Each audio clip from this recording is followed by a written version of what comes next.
European ചാമ്പ്യന്മാരെ വീട്ടിൽ കയറി അടിച്ച കുട്ടിപ്പിള്ളേരുണ്ട് നമുക്ക്. ഫിൻലൻഡിൽ പോയി ഹെൽസിങ്കി കപ്പ് ഉയർത്തിയിരിക്കുകയാണ് മിനർവ അക്കാദമി FC.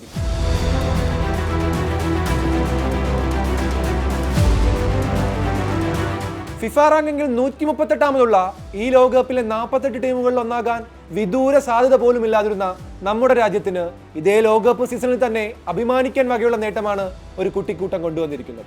യൂറോപ്പിലെ യൂത്ത് ഫുട്ബോൾ ടൂർണമെന്റുകളിൽ പ്രധാനപ്പെട്ടതായി കണക്കാക്കുന്ന ഹെൽസിങ്കി കപ്പിൽ ഇത്തവണ മുത്തമിട്ടത് ചണ്ഡീഗഡിൽ നിന്നുള്ള മിനർവ അക്കാദമി FC ആണ്.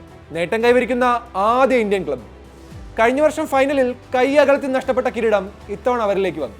വെറുതെ വന്നതല്ല, വെല്ലുവിളികളെ അടക്കം നേരിട്ട് ടൂർണമെന്റിന്റെ ചരിത്രത്തിൽ തന്നെ ഏറ്റവും മികച്ച ക്ലബായ HJK ഹെൽസിങ്കിയെ വീഴ്ത്തിയാണ് അവരുടെ കിരീട നേട്ടം. 14 വയസ്സിന് താഴെയുള്ള ഒരു കൂട്ടം കുട്ടികൾ തീവ്രമായി ആഗ്രഹിച്ചൊരു സ്വപ്നം, അത് യാഥാർത്ഥ്യമാക്കാൻ അവരെക്കാൾ ഏറെ തീവ്രമായി ആഗ്രഹിച്ച ഒരു ക്ലബ് ഉടമ. അതാണ് ഈ വിജയത്തിന്റെ മാറ്റുകൂട്ടുന്നത്. തന്റെ കുട്ടികൾ ഇന്ത്യയിലെ അല്ല ലോകത്തിൽ തന്നെ മികച്ചവരെ ജയിക്കണമെന്ന് ദൃഢനിശ്ചയമുണ്ടായിരുന്ന ആ മനുഷ്യന്റെ പേര് രഞ്ജിത്ത് ബജാജ്. സ്വന്തം ഭാര്യയുടെ അവസാന തരി പൊന്നു പോലും ആ സ്വപ്നത്തിലേക്കായി നീക്കിവെച്ച, അതിനായി ബാങ്ക് ലോൺ എടുത്ത, ഒടുവിൽ ക്രൗഡ് ഫണ്ടിംഗ് ക്യാമ്പയിനുകൾ പോലും നടത്തിയ ആളാണ്. ഫുട്ബോളിന്റെ വളർച്ചയ്ക്ക് ഇന്നാട്ടിൽ വളമില്ലെന്ന് പരാതി പറഞ്ഞ് മാറി നിന്നില്ല, മറിച്ച് ഉള്ള സൗകര്യങ്ങളിൽ കുഞ്ഞുങ്ങളെ ലോക ഫുട്ബോളിനോട് അടുപ്പിക്കാനാവുന്നതെല്ലാം ചെയ്തു. ഫലം എന്താണെന്നല്ലേ?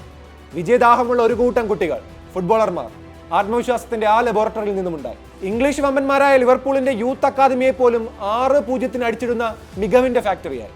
യൂറോപ്യൻ ടീമുകൾക്കെതിരെ ആധിപത്യം പുലർത്തിയാണ് മിനർവയുടെ ഹെൽസിങ്കി കപ്പ് നേട്ടം. 60-ലേറെ ഗോളുകളാണ് ടൂർണമെന്റിലാകെ അവർ അടിച്ചുകൂട്ടിയത്. ഹെൽസിങ്കി കപ്പ് മാത്രമല്ല, കഴിഞ്ഞ വർഷം നോർവേ കപ്പ്, ഡെൻമാർക്കിലെ ഡേന കപ്പ് എന്നീ യൂറോപ്യൻ കിരീടങ്ങളും ഇതിനോടകം രഞ്ജിത്ത് ബജാജിന്റെ കുട്ടിക്കൂട്ടം അവരുടെ ട്രോഫി ക്യാബിനിൽ എത്തിച്ചിട്ടുണ്ട്. അതും ആധികാരികമായി തന്നെ.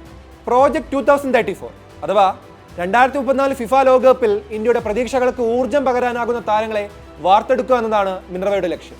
ഇന്ത്യക്ക് ലോകകപ്പ് കളിക്കണമെങ്കിൽ ലോക ഫുട്ബോൾ സാഹചര്യങ്ങൾ പരിചയമുള്ള കളിക്കാരെയാണ് വേണ്ടതെന്നാണ് അവരുടെ നിലപാട്. യൂറോപ്യൻ ടൂർണമെന്റുകൾ അതിലേക്കുള്ള ചവിട്ടുപടി മാത്രമാണ്. 2034 ലോകകപ്പിൽ ഇന്ത്യക്ക് കളിക്കണമെങ്കിൽ ആ സ്ക്വാഡിലെ ഭൂരിഭാഗം പേരും ഇന്ത്യയിലല്ല യൂറോപ്പ് ഉൾപ്പെടെയുള്ള ടോപ്പ് ലീഗുകളിൽ കളിക്കുന്ന ഇന്ത്യൻ താരങ്ങൾ തന്നെയാകണമെന്നാണ് രഞ്ജിത്തിന്റെ പ്രതീക്ഷ. അതിലേക്കുള്ള പാലമാണ് അയാൾ നിലവിൽ പണിയുന്നത്. ഹെൽസിങ്കിയിൽ നിന്ന് സ്വീഡനിലേക്കാണ് മിനർവ FC വണ്ടി കയറിയത്. ലോക യൂത്ത് കപ്പ് എന്നറിയപ്പെടുന്ന ഗോഥിയ കപ്പിൽ ആദ്യ മത്സരത്തിൽ തന്നെ ഇംഗ്ലീഷ് ടീമായ പ്യൂമാസ് ബ്ലൂവിനെ 12-0 തകർത്തെറിഞ്ഞ് അവിടെയും വരെ അറിയിച്ചിട്ടുണ്ട്. ഒക്ടോബറിൽ അസർബൈജാനിൽ ആരംഭിക്കുന്ന പ്രഥമ അണ്ടർ-15 ലോകകപ്പിന് ഇന്ത്യക്കും ക്ഷണം ലഭിച്ചിട്ടുണ്ട്. ആ ടീം ഒരുപക്ഷെ രഞ്ജിത്തിന്റെ കൈകളിൽ ഭദ്രമായിരിക്കും.